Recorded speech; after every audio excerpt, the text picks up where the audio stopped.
Moin, ich grüße dich. Heute steht der Fenchel im Vordergrund. Es ist ja nicht jedermanns Sache. Probier doch aber einfach mal dieses gelingensichere Rezept aus.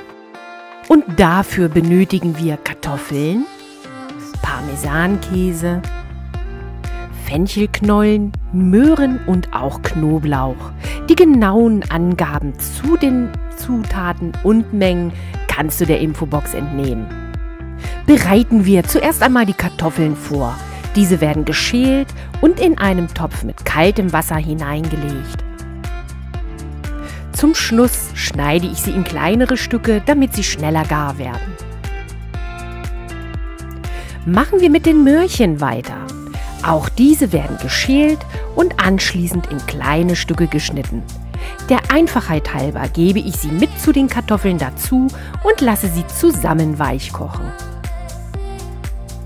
Und bevor es dann gleich Schub auf die Herdplatte gibt, gebe ich noch etwas Salz mit ins Kochwasser hinein. Machen wir mit dem Fenchel weiter. Das obere Gestrüpp schneide ich runter und lege es mir an die Seite. Dann wird der Fenchel der Länge nach halbiert und in weitere 2 bis 3 cm große Stücke längs heruntergeschnitten.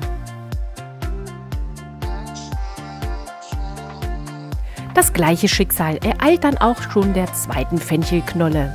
Gestrüpp weg, längs halbiert und in Streifen nur runtergeschnitten.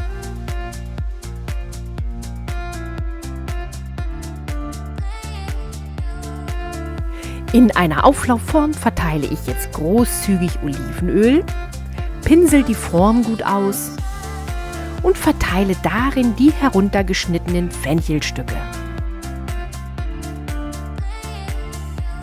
Den Backofen lasse ich nebenbei auf 175 Grad Celsius Umluft vorheizen.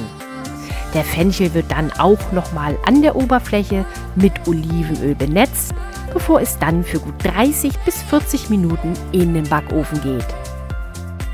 Du erinnerst dich an das heruntergeschnittene Gestrüpp? Das benötige ich später noch und dafür schneide ich es schon mal in kleine Stücke.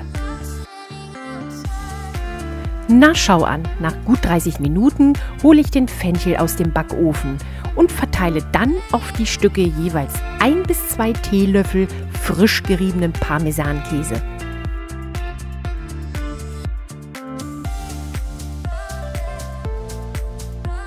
Und gleich im Anschluss geht es für weitere 20 Minuten wieder in den Backofen.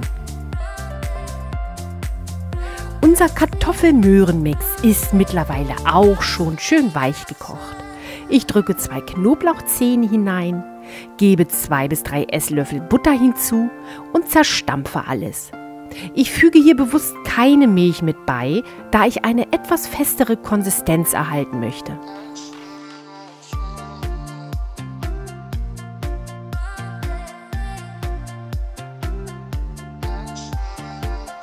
Ist alles schön zerstampft, stelle ich mir diesen Mix ganz kurz zur Seite. Dann hole ich auch schon den Fenchel wieder aus dem Backofen. Du siehst, der Parmesankäse ist schön zerlaufen auf der Oberfläche. Ich wende jetzt alle Fenchelstücke und gebe auch auf dieser Oberseite 1 bis 2 Teelöffel Parmesankäse oben auf.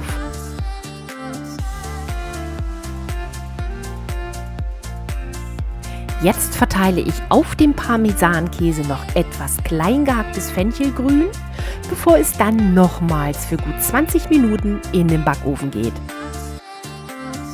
Angerichtet habe ich den Fenchel dann auf dem Kartoffelmöhrenstampf und ein paar Granatapfelkerne runden diesen vitamingeballten Teller zum Schluss noch ab.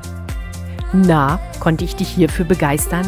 Lass mich das in den Kommentaren unbedingt wissen. Ich sage jetzt liebe Grüße. Denovi.